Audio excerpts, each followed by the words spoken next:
السلام علیکم ورحمۃ اللہ وبرکاتہ۔ ناظرین کرام، آج کی ویڈیو میں جماعت کی نماز کے متعلق دو اہم مسئلے بیان کر رہا ہوں۔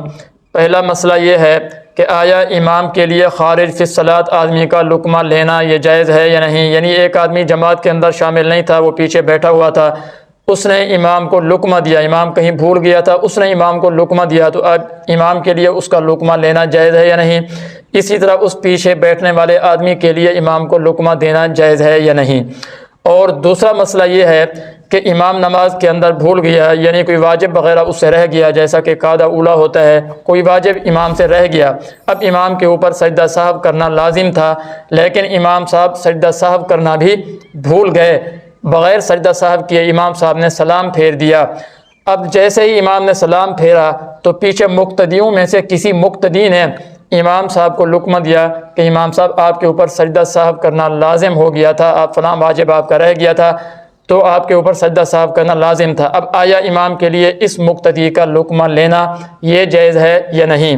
ناظرین، جو پہلا مسئلہ ہے بہت ہی آسان اور سمپل ہے کہ امام کے لیے خارج فی الصلاۃ آدمی کا لقمہ لینا بالکل جائز نہیں ہے۔ یعنی پیچھے بیٹھا ہوا آدمی اگر امام کو لقمہ دیتا ہے تو امام کے لیے اس کا لقمہ لینا جائز نہیں ہے۔ اگر امام نے اس کا لقمہ لیا اور اس کے لقمے کی وجہ سے اپنی اس غلطی کو ٹھیک کیا تو اس صورت میں امام کی بھی اور مقتدیوں کی بھی نماز فاسد ہو جائے گی۔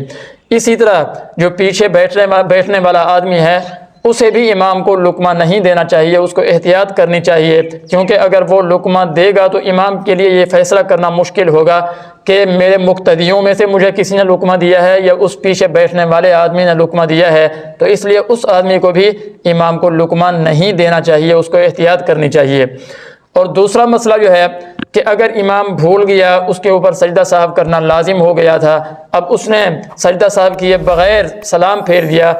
سلام پھیرنے کے بعد مقتدیوں میں سے ہی کسی مقتدی نے امام صاحب سے یہ کہا کہ امام صاحب آپ کا فلاں واجب رہ گیا تھا جس کی وجہ سے آپ کے اوپر سجدہ سہو کرنا لازم تھا۔ اب اگر امام اس مقتدی کا لقمہ قبول کر لے اور اس مقتدی کے لقمہ دینے کی وجہ سے سجدہ سہو کرتا ہے تو اس صورت میں امام کی نماز بھی فاسد ہو جائے گی اور مقتدیوں کی نماز بھی فاسد ہو جائے گی۔ کیوں؟ اس لیے کہ یہ آدمی جس نے امام کو لقمہ دیا ہے سلام پھیرنے کے بعد لقمہ دے رہا ہے تو یہ نماز سے نکل چکا تھا، خارج فی الصلاۃ ہو چکا تھا۔ یعنی جس طرح پہلی صورت میں ہم نے بیان کیا کہ پیچھے بیٹھنے والا آدمی لقمہ دیتا ہے تو یہ آدمی بھی کیونکہ اب نماز سے خارج ہو چکا تھا، نماز سے نکل چکا تھا، تو اس لیے اگر امام صاحب نے اس مقتدی کا لقمہ قبول کیا اور سجدہ سہو کیا تو اس صورت میں سب کی نماز فاسد ہو جائے گی۔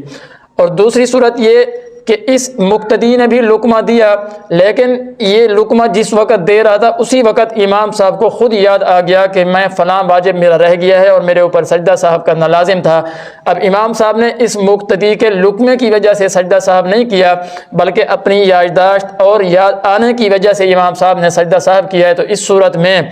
اس مقتدی کی نماز تو فاسد ہو جائے گی جس نے لقمہ دیا ہے، باقی امام صاحب کی اور باقی جو مقتدی ہیں ان کی نماز صحیح ہو جائے گی، صرف اس لقمہ دینے والے آدمی کی نماز فاسد ہو جائے گی۔ اللہ تعالیٰ سے دعا ہے کہ اللہ تعالیٰ ہمیں ان کے اوپر عمل کرنے کی توفیق عطا فرمائے۔